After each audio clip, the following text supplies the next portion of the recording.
thank you for attending my talk, and I'm going to be speaking about hidden gems and APKs. So hidden gems in JDKs, in APKs, what could that be? So to find out about that, we first go a little bit into motivation, introduction, then we go into foundations, how to audit Android apps. Then we have a little walkthrough through the APK structure, moving on to case studies with virus scanners and emergency apps. Then we look into insecure updates, look into tooling, and have a little summary at the end.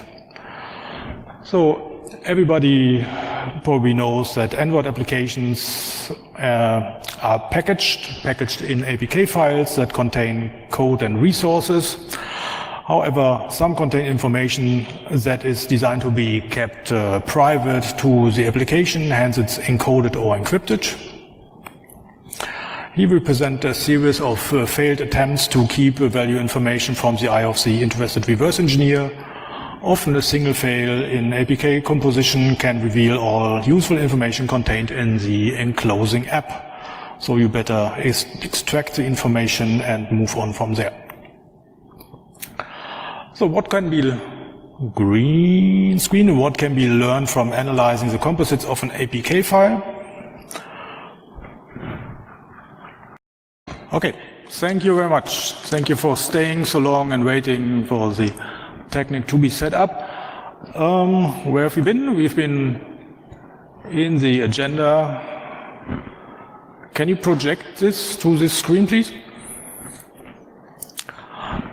So we've been talking about the foundations. We will be talking about the foundation, have a little walkthrough through the APK structures, thank you. Have two case studies about virus scanners and emergency apps, go to insecure updates, which was found, look a little bit into tooling and have a summary. So we had that. So it can be often a single fail that brings you the information. So what can be learned from analyzing composites of an APK file? Does the vendor catch up with the security patches of the embedded component? Does the vendor follow secure coding practices? So are there any SQL injections or stuff that could occur? How about fails in native libraries or encryption? So a lot of apps come with native libraries. How about if the application is primarily a mule for ad placement or mining, is mining revenue with privacy data? So there are a lot of questions that can be answered without or before running the application. So about me, I'm a researcher. I have caused blue screens with web fonts, given a lot of talks and trainings to conferences, and been reporting a lot of issues for browsers and operating systems. And I have a day job with Java at a large US company. And the views expressed here are my own opinion. So going into auditing Android apps. You know, Android is an open source platform for mobile, embedded and wearable devices, primarily developed by Google, can be customized by device manufacturers to needs. And we look here at Play Store applications, as this is the application distribution standard. So here you have the framework. On the top you have the applications, which based on the Android framework.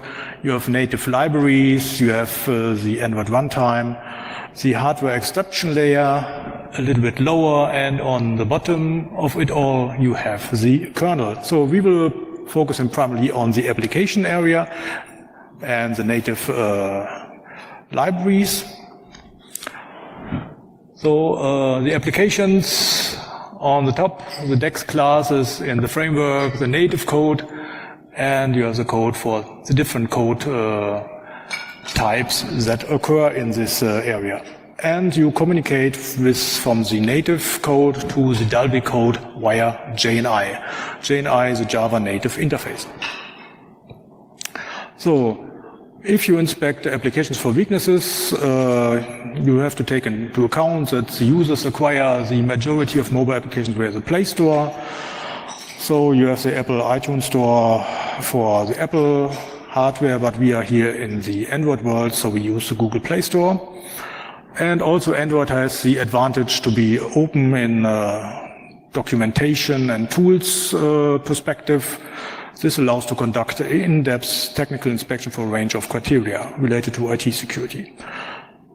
So, going to medias res, what is an APK? An APK is the Android application package. You find them on the Play Stores.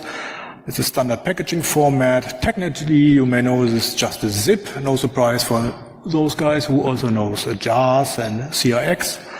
It contains metadata, and for unique unification has a package name and a version, includes code and configuration, and is signed by the application author. An APK can be specific for a platform or can be for multiple platforms, processor platforms. And the Play Store has its own distribution protocol.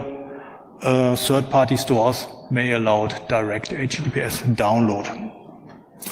So, coming to our term gold digging, what can be valuable as gold for the security researcher? That can be credentials, that can be app code that is vulnerable or repurposed. You have debug information, you have vulnerable dependencies and third-party components, and information that is helpful for social engineering.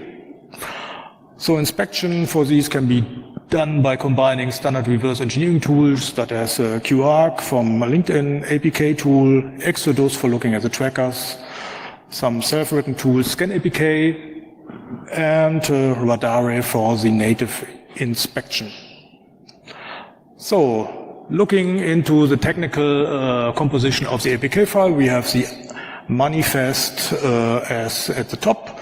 We have different directories, meta-inf, lib, res, assets, and we have the file classes, decks, and resources RC. So coming to the Android manifest, the Android manifest describes what is on top, what can be seen from the outside, the name, the version, the permissions, and the interface of the application, what is internal and what is exported. So we have services, activities, receivers, and intents, and all can be internal or exported. Exported are more interesting. You have such stuff as secret numbers and network configuration, all the things that describe an application from the outside. So what gold can we find there? Is the app debug enabled? Is it allowed to make backups that we can later find the data? Are there any exported components which should be kept internal? Are there credentials, passwords, private keys in clear text or obfuscated strings? Are there more strings, URLs that expose secrets, information about the infrastructure, host names, IP names, all these internal things that expose a little bit of the back end? So in attack scenarios where the application is just the first entry point into an enterprise. So APK standard directory meta-inf, what is that? That is the first area which is checked by the runtime. It adds integrity to the zip container. You have the signatures, and this area has a history of parsing problems. For example, the master key bug first, when you had two versions of a file with the same file name, it checked for the first one but installed the second one. So stuff like that can always happen when you have different systems doing the same time to check to time of usage bug, for example. So what gold can we find? We can find a certificate that can reveal information about the author. It is typically self-signed. Does it match the app description? Is it the same signature as in other packages of the vendor? Does it have proper key length or expiration? And the manifest itself gives you a full list of files of the package, and the checksums allow you to detect changes, make diffs, make targeted diffs without having to compare the file in the zip first. So then we have the lib directory. The lib directory contains native libraries, which are compiled for the processor of the device. There are one or multiple subdirectories, which you can find in lib directory ARM, 2 variants of ARM. We have 2 variants for Intel, and some are always still available for MIPS. So that's what you find in the lib directory. What can we find there? What would be interesting? For example, the Java native interface bindings, and from there the Dalvik code, the compiled Java code, compiled to the Dalvik representation, uses JNI to call into compiled C, and some applications may have moved, because to 5D compilation, they have moved their functional parts away from the managed code back to native code to make this code more difficult to reverse engineer. What can also be in the lib directory is framework code. For example, Microsoft apps on Android, they use the .NET framework. Some use the X-Crosswalk framework. So a lot of frameworks that can be detected here. And these frameworks can have vulnerabilities and can outdate. So that's one thing to look into, to maintain over time. And you have some other usual suspects that tend to outdate. Often found are OpenSSL, OpenCV, SQLite, libpng, libjpeg, libxml, expat. Libraries you also find on your Linux system. But on the Linux system, they are automatically updated. On Android, they are not. You can find insecure compile and link settings. You can find leftover strings and binaries, developer names and things like that. You can also find hidden native libraries, for example, Facebook and Mozilla. They put additional native libraries to the lib directory in XZ archives that you find in res or in assets, and which they load during runtime. So where would you find the native code? The native code resides in shared objects and executable files, and you can find those, as we see, in the lib directory, in assets or res raw. And you find those of pre-installed apps in USR-lib. So they are not in lib as described here. So APK standard, what do we have else? We have the REST directory. The REST directory contains animations, color definitions, drawbells, layout menus in XML, and they are numbered. If you've done Android development, you probably know the file R-Java, which has all the resources registered, and sometimes you find native files also in res raw. So if a developer doesn't know where to put it, he puts it in res raw. That's the typical dump area, the last else tree, that the else leaf that you will find when you decide where to put a file. So what code can you find? You can find a lot of files in binary XML. APK tool and AAPT can help you with with decoding these. And in res raw you find all these interesting things, and it's a good place to hide files nobody should see. So first look, when you have a res raw directory, some of the interesting information can often be found there. APK standard libraries, directories, what we have else left, we have the assets directory. Assets, the first look the same as resources, but here the assets you can access with a file URI, and the original file name is preserved, and you often find HTML, JavaScript, CSS files in there where the file name may be important, or you need to access them bytewise via the asset manager. So what can you expect in assets? You can find out about reachable URLs from WebView. Are there vulnerable JavaScript components? Is there an outdated jQuery? Or are there outdated frameworks like Cordova? installed in the application. That's what you can find typically in the assets directory.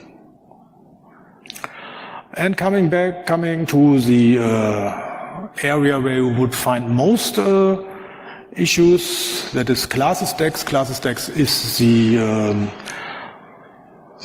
area, the location where the compiled code is stored.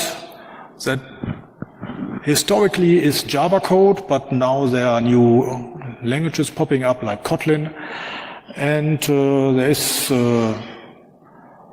there can be multiple classes decks that may come up when you have over 65,536 methods, because they have this counter which only can use this, represent this large number. So classes beyond that are then stored in classes 2 decks, classes 3 decks, etc. When you reverse that with APK tool, you need to look that these are then stored not in Smali, but in Smali classes 2, classes 3, etc. So what gold can we expect to find in classes decks? We can find outdated vulnerable Java components. We can find outdated things like OKHTTP, Apache HTTP. We can find outdated crypto libraries like Bouncy Castle. We can find tracker and adware code, like taking the signature from the Exodus project. And sometimes we can also find credentials and codes such as passwords, private keys, and clear text and obfuscated strings. That is also very frequent. What else can we find there? We can find insecure crypto, we can find insecure updates, we can find a dangerous API usage. Depending how often the suppress lint is used, we can see how security aware the developer may be. So classes decks, one of the most important parts of the APK file. Coming to the last part, which is the APK standard file, resources RSC. Here we find strings, dimensions, but basically for our purposes, the strings type is the most interesting part. Again, binary XML, but with APK tool, for example, you can decode these strings very easily, and then just grab through the strings XML. So what can the strings contain? They contain credentials, host names, service identifiers, IP addresses, and when you've identified the ID from the string, for example, you can then go to the code area that is using that. So, if we have code, if we want to analyze code, what code areas are there? To summarize, the Java code is in classes decks, the native code will be in lib or res, and the JavaScript will be in assets, typically. Frequent weakness types are missing binary detections, outdated third-party libraries, crypto misusage, hard-coded keys, trust managers who have their verify always set to hostname verifiers who have their verify set to true, and also overly permissive trust managers. If we deal with known vulnerabilities in components, we can stumble in the web over the OWASP project, and they have said that this is a very important issue developers have to deal with. So in 2013 they put it on their top 10 list, and if you look into the box that is under the red box, it's probably too small to see, so I made it a little bit larger. Virtually every application has these issues because most development teams don't focus on ensuring their components or libraries are up to date. So in many cases, the developers don't even know all the components they are using, never mind their versions.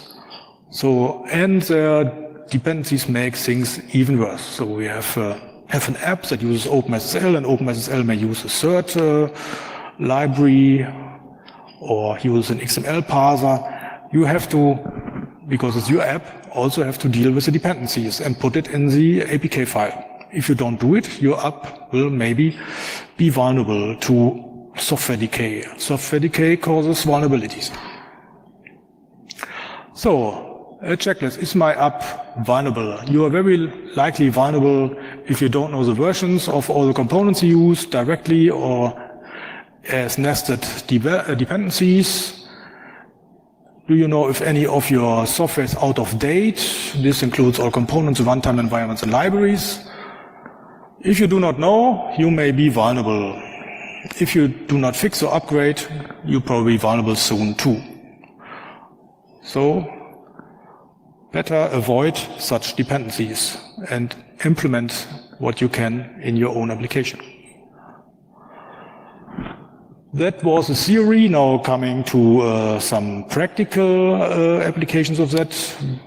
Did a small survey of a random sample of virus scanners on the net. So antivirus apps from the Android Play Store expected to be the spearhead of security awareness. They use managed and native code. They use cryptography for secure communications. They have engine updates to their backend services. So did some tool-assisted check for insecurity patterns with the tools described earlier. Didn't look long, took the first 5 one. Number 4 is almost equal to number 5, so we took 1, 2, 3, 4, and 6. And the first apps listed from A to Z from avtest.org were chosen. So we had these 5 packages and analyzed those for issues. So as we don't want to do product blaming here, the results are anonymized and randomized in the sequence. So what were we looking for? SQL injection, information exposure, execution with unnecessary privileges, clear text passwords, improper certificate validation, missing encryption of sensitive data, missing protection failure, protection mechanism failure, and components with known vulnerabilities. CWE means Common Weakness Enumeration, is a project from Mitre in the US and has a target to provide a catalog of weaknesses that can later be mapped to CVE, the instances of bugs that fall into these categories. So these are the categories we were looking to. Now coming to the results. So the app number 1, it had SQL queries that were not always built with a compiled statement, probably taking input from services or activities. Some may be exported or not. So they were using string concatenation instead of compiled statements, and that's always an indication that parameter injection could be possible. In Android, you have also over-permissive apps.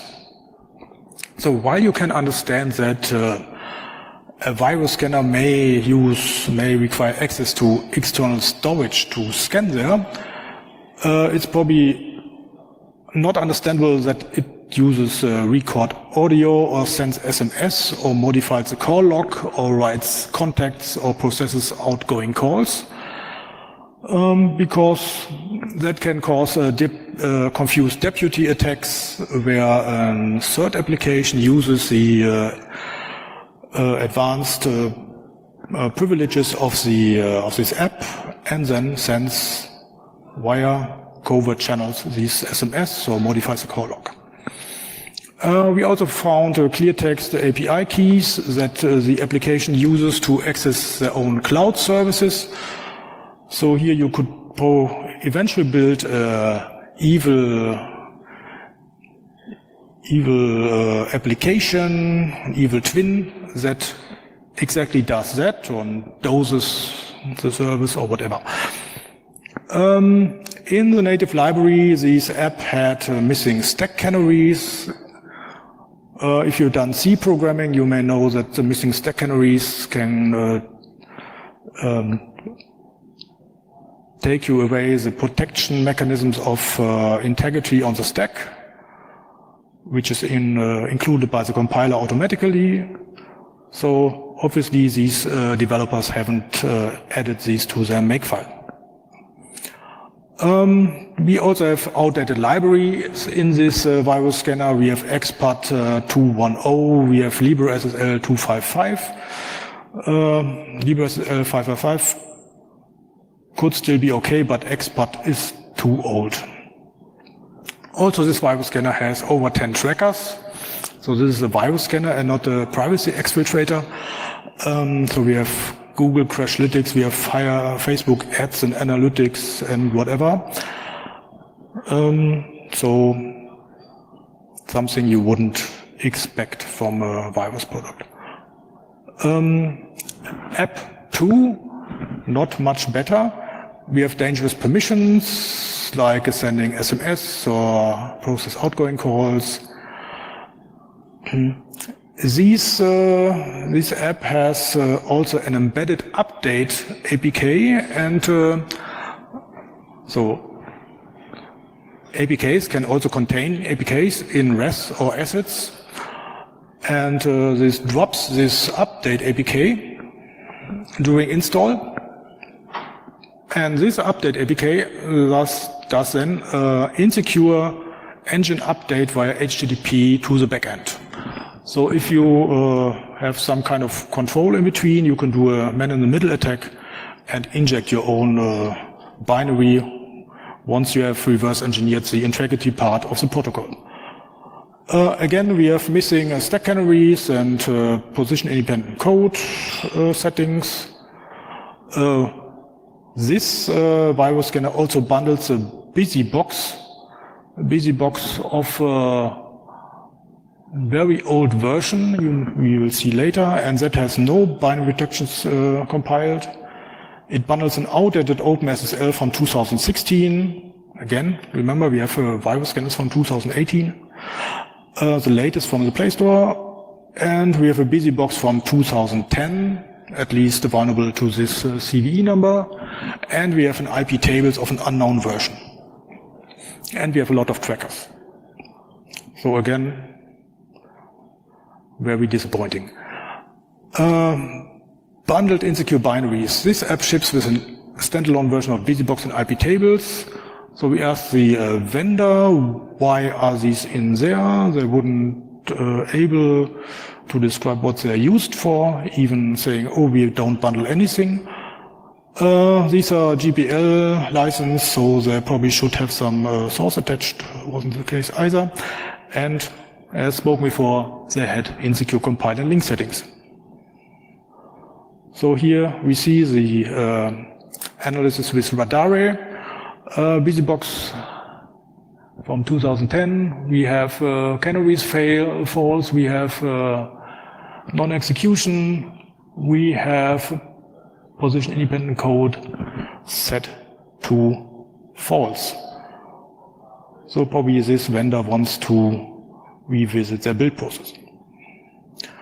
Going to results of app 3. Again, this app can call with the phone and read the phone stats. It has a hard-coded private key and a hard-coded secret key.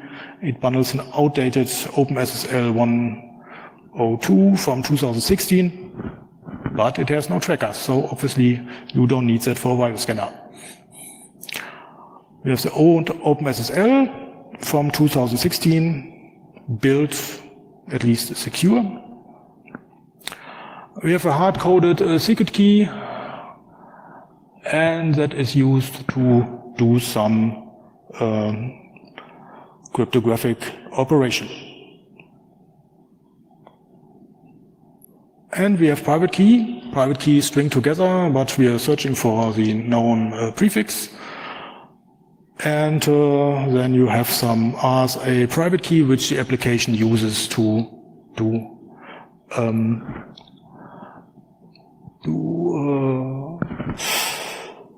encryption or decryption. So if you store your private keys in an application, at least put away the eye catcher to make it more difficult to find it. So if you have it, how can you extract it? You can use the Jade shell, for example. You just copy that from the decompiler output, and then you see that this is an RSA private key indeed. So, application 4, dangerous permissions. We have full access to SMS. We can read the phone stats. We can read the call log and contacts. This app has multiple web service backends, which are accessed via HTTP only. Again, a hard-coded secret key, insecure native build settings. Native libs are outdated, OpenAL from 2013, OpenSSL from 2016, zlib from 2010, curl from 2016, and a lot of trackers. So, you see, curl is almost the freshest here, but still has a lot of vulnerabilities. So that could be similar for the other libraries. And curl is probably used by the native code to fetch data from the web service or whatever. So if you are a man in the middle, you could also exploit the curl vulnerabilities, for example, if that would be used for that. So hard-coded secret keys, we have a config class, and the config class already says enc super key, and this super key is then put into a secret key spec and also used for decode other stuff that is in the package.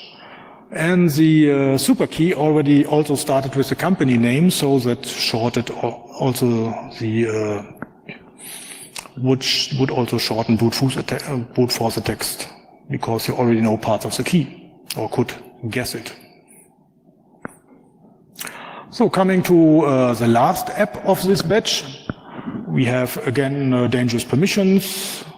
Here we have also insufficient cryptographic certificate verification, because the hostname verifier is not safe, always returns true.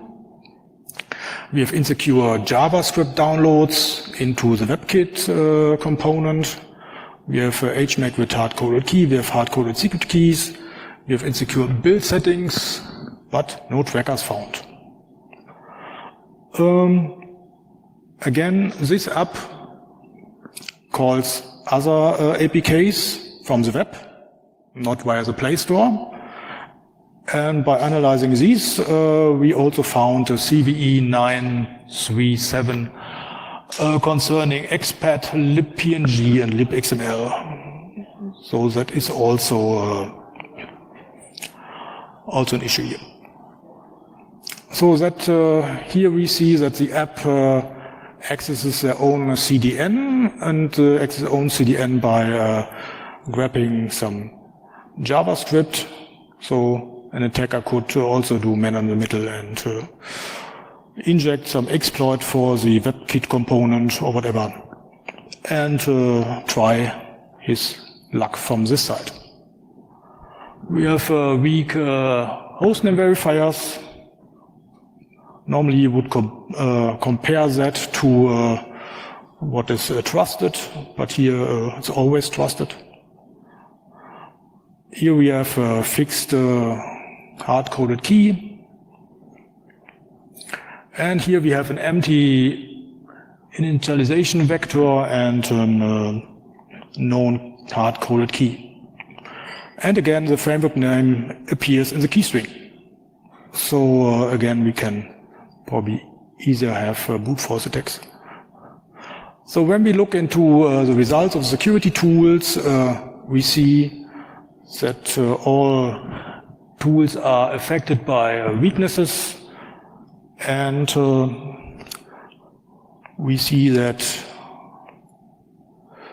we have a common weakness area in the permissions part and the native libraries that are outdated. We have tools that have a lot of trackers, and we have tools that have no trackers at all. So be prepared that also that applications that should save you from the evil on the web can have vulnerabilities that will invite the evil of the web just by having vulnerabilities. Going further from, now we have seen the state of virus scanner, we go to another criteria of the of apps. We look into emergency alert apps. So we have looked into 5 emergency alert apps from Germany and Switzerland. And you see Nina, Katwan, BWAP, DVD, Warn Weather, and Alert Swiss. These are all apps on the Android Play Store. And you see that some of them are frequently updated and some of them have already abandoned but are still on the market. So if you have an abandoned emergency alert app, you're probably not very safe in the mountains. So better avoid or better prefer apps with a recent update date such as Nina or Alert Swiss. So again, we have anonymized and we sequence the apps. App number 1 exports a receiver protected by a custom permission, and that could have been earlier obtained by a malicious app, so that the malicious app could misuse or send these receivers some content and inject data. Again, we have external storage access for emergency alert are probably not expected. They reference their own services and homepage via HTTP, and that can also be used for man-in-the-middle redirect. And that is also not good. They have bundled Amazon AWS copy of Apache HTTP client 242 for 423, and we found a vulnerability exists for that, and that is CVSS 2.7.5. This app has no triggers, no tracker signatures as exported by Exodus, and the developer contact is invalid. Of course, we try to reach every app before we present it here, but not many responded. App 2, exec.SQL is not always built with a compiled statement. Again, we have a problem eventually of SQL injection. We have self-cert apps, self-signing certs on the endpoints, on the API cert points. So we cannot be sure that we really talk to the right endpoints in the app. We have a HTTP URL that is used by the page indicator grid view in the application. They have a dependency to Play Store, so if you have a rooted for a phone without G-apps, you are not able to use these apps, for example. Signatures of Google Ads, double-click and analytics are found. Number 3, The app shares API key and a password to a back-end push service, so there's a potential misuse of these credentials that may impact the infrastructure.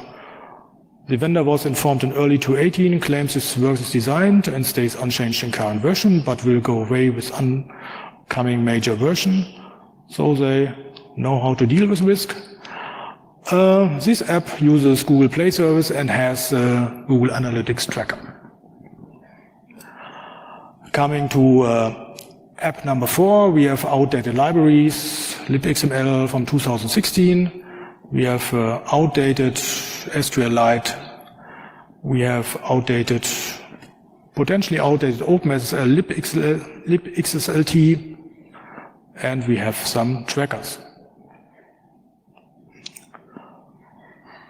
Coming to the last app of this batch, we have one app which put all the functional implementation into C code and only uses Java Kotlin code to call into this functionality. So the usage of Java or Kotlin would have been inherently safer because we don't have explicit memory management and stuff like that. Again, we have outdated SQLite implementation, which comes from 2013, which is affected by a wide range of CVE-listed vulnerabilities. And this bundles an obfuscated copy of HTTP from Apache of an unknown version. Again, we have trackers found, at least tracker signatures. So here, what is frequent here? Again, outdated libraries, dangerous permissions, and we also have trackers found in the majority of apps, but less trackers as with the virus scanners, which is surprising. We also looked into insecure engine updates, and for an earlier research found this virus scanner. First, the recommendation from Android. We strongly discourage loading code from outside of our application APK. Doing so significantly increases the likelihood of application compromise. So you can, it's impossible to verify the behavior of an app if it comes from outside of the Play Store, so it may be prohibited. So, some apps don't care. The following example shows an insecure update of a virus scanner with over 1 million downloads. Bypass the Play Store over an unprotected connection, missing proof of origin. However, they do a file integrity check and they contain native libraries. So this engine update in this virus scanner downloads an insecure from over an insecure connection, downloads an XML file, and then does some iteration over the files it knows there. Finally, it downloads it. So when you download it manually, you get this XML file. This XML file, again, downloads unprotected zip file. At least you have the MD5 of this file, but it's could probably be faked here. You have a man in the middle just giving you his file. So you download that, and what you get a zip file, and you have all these files. And as we've seen, SO stands for shared object.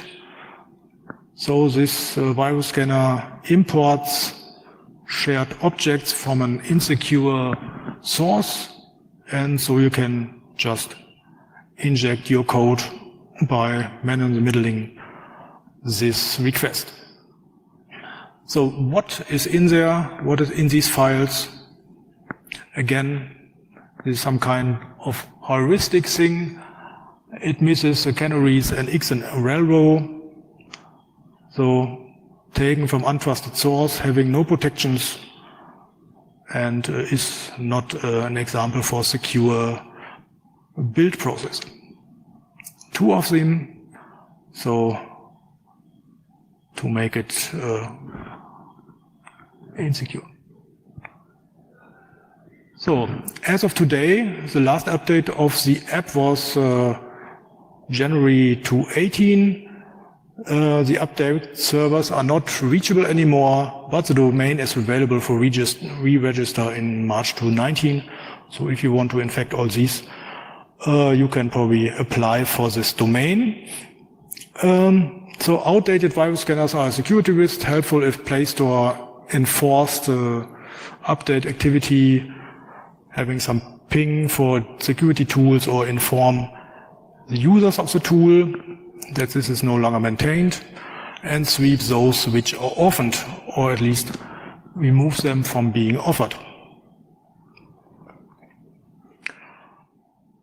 Again, an insecure config update of an app. We have a very famous device maintenance product, and this source code of the cleaner product contains an HTTP URL, and the HTTP URL loads an SQLite database named directory.db. So if you unzip that, you see, if you unzip the thing you get from the web, you get SQL database, and in that database you find the trusted the directories that this application works on.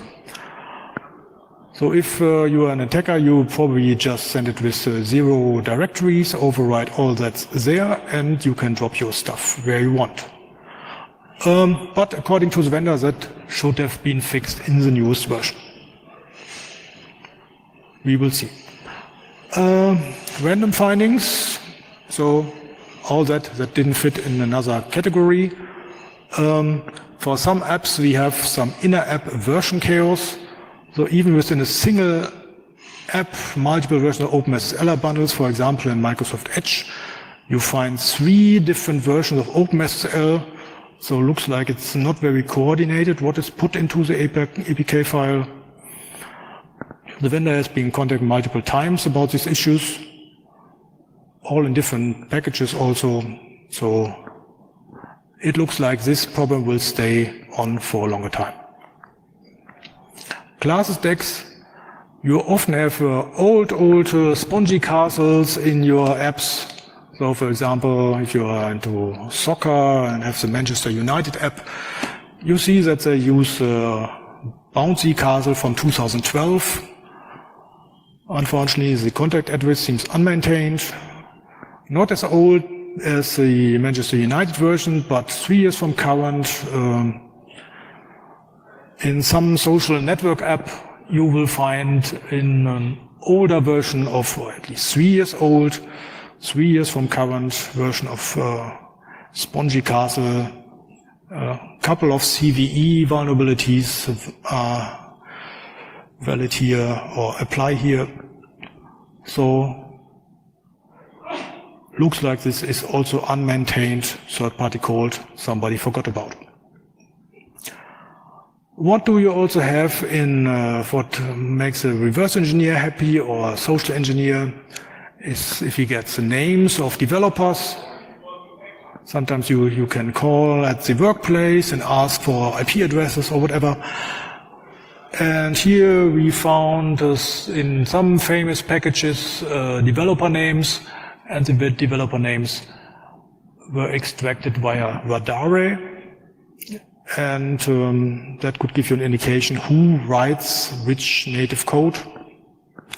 If you see some things like home or users, so that is probably all compiled at desktop and not at a build engine. We've also found some interesting quote in code. So here we have Google Keep. And Google Keep inserted some joke into their code. We can't figure out how to bundle SQLite without destroying the entire Android ecosystem and taking our careers down with it. So they've actually understood that bundling third-party dependencies is not a good idea, and then that you need some kind of package system, or at least Android would benefit from that. without making the single developer responsible for that. So behind the scenes, what kind of tooling did we use? We used, as we said, Quark, we used APK tool, and also a self-written tool was used, Scan APK, and that does unpacking of APKs and evaluates the binaries, detects the version numbers, checks imports, all what you've seen in the reports earlier. And there's now a new plugin for that, KPA as ever, which is an add-on to also check for issues in resource, RSC, and classes decks. ScanAPK.py is already available on GitHub, and the add-on will be updated shortly after the conference. Summary. So, although critical functionality, functional emergency app and virus scanners have typical security weaknesses, they are still providing critical functionality. So your privacy may be affected by the tracking systems. For the emergency apps, the warning functionality is not prioritized during runtime. The app may instead be busy with displaying ads or sending trackers. You may have only advanced usability in paid versions. And vulnerabilities, especially outdated embedded software, may increase your attack surface. And that opens the time for Q&A.